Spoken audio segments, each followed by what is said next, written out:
Future Forum cosa vuol dire? Vuol dire immaginarsi che il futuro ci sia, che è una roba che nell'Italia abitualmente si reputa non una necessità. Gli italiani non credono nel futuro, anzi sono convinti che il meglio sia quello che hanno alle spalle. Gli italiani sono quelli che sono convinti che il loro miglior futuro è quello che hanno alle spalle. Quello che hanno conquistato? Quello che hanno e poi quello che hanno ormai perso. Per cui tendenzialmente sono spesso anche reazionari, cioè preferiscono andare indietro piuttosto che andare avanti. Parlare di un Future Forum su delle questioni vere, e quella del cibo è una questione vera perché non è solo una questione di prodotto o una questione di opportunità di lavoro, di opportunità di mercato, è anche una questione relativa alla domanda di fondo: che tipo di identità immaginiamo di avere fra 15 anni? E questa è la domanda che ci poniamo. Cioè che tipo di identità fabbrichiamo attraverso anche una lingua particolarmente diffusa, però non sempre prioritaria come quella del cibo. Nel cibo abbiamo dimostrato di essere capaci di progettare, come lo siamo stati nel campo della moda, nel campo anche dell'arredo, del design.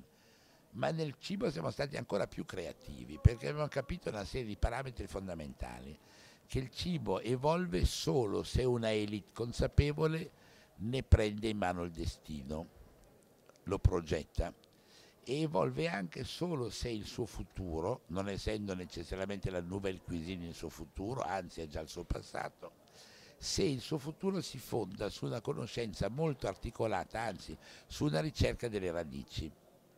Il nostro futuro del cibo è conseguenza di una consapevolezza delle radici e di una voglia di creare una cosa che sia adatta a un mercato di domani, che ci obbliga a capire cos'è il mercato di domani. Senta, quindi entra in campo la tradizione e innovazione. Non è che l'innovazione è riscoprire la tradizione in questo periodo? No, non è mai riscoprire la tradizione, quella è la reazione. L'innovazione è capire che il passato va costantemente metabolizzato per inventare il futuro. Come abbiamo fatto nell'architettura finché credevamo nell'architettura, prendevamo i resti romani e ci costruivamo sopra e facevamo delle meraviglie.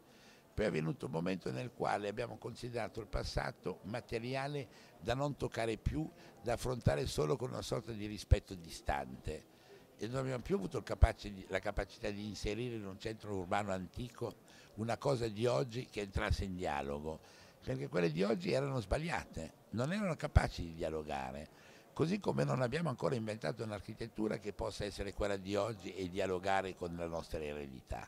L'eredità è una cosa molto semplice, uno la riceve e ha l'obbligo morale di trasmetterla, ma l'obbligo morale di trasmetterla non diminuita, migliorata.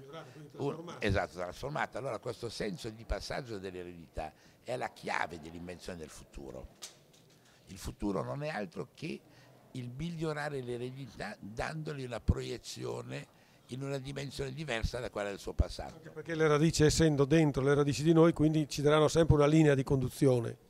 Nessuno di noi può immaginare il restauro assoluto e perfetto del Quirinale riportandolo al Cinquecento. È stato stupido immaginare di riportarlo al Cinquecento. Avevamo cancellato il Quirinale arancione, che era quello che raccontava la storia dell'unità d'Italia.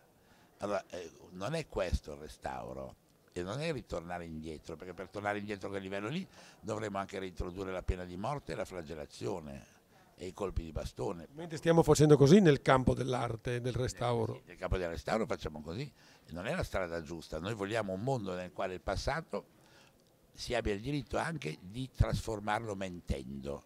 Nessuno di noi vuole tornare nella fattoria di campagna a piedi nudi, cambiando i vestiti una volta all'anno e aspettando che caschino a pezzi i pantaloni, perdendo i denti a 25 anni.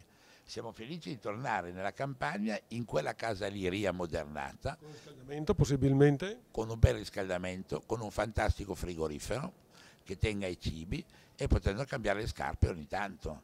Allora, non torniamo indietro, usiamo il passato per inventare un futuro che sia un futuro gradevole. E abbiamo scoperto, tra l'altro questa è una scoperta sì recente, che è più bello tornare in quella casa lì vecchia con i muri larghi, che non richiede l'aria condizionata d'estate, piuttosto che stare in una casa appena costruita con le pareti di cartone dove sento il vicino che starnutisce. Era già ecologica allora quella casa. Quella era sin dall'inizio una casa ecologica, non aveva bisogno di affrontare la questione dell'impatto ambientale. Però in effetti la strada della cucina, il percorso che ha fatto è questa. La pasta e fagioli che facciamo oggi noi non potremmo mangiare, o meglio, la pasta e fagioli della mamma, della nonna, nessuno dei nostri stomaci potrebbe affrontarla. Però continuiamo a mangiare comunque una bella pasta e fagioli. Sì, non abbiamo buttato via la pasta fagioli per darci l'hamburger. Abbiamo mantenuto la pasta fagioli, l'abbiamo fatta evolvere. La questione di immaginare il futuro è immaginare un'evoluzione, e in questo senso la parola più bella non è fare futuro, è fabbricare il futuro. Il futuro va fabbricato ogni giorno. In cucina. Anche in cucina. Anche in cucina.